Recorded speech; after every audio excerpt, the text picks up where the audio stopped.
Did you know that students spend more than 7 hours a day staring at screen from social media, online class, and gaming too? Too much screen time will slowly affect our health, focus, and relationship.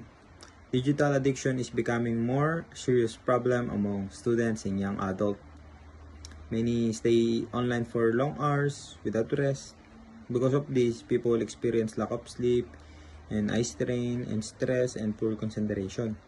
As for future computer science professional, we must promote digital wellness and responsible technology use. Technology is made to improve our life, not to control it.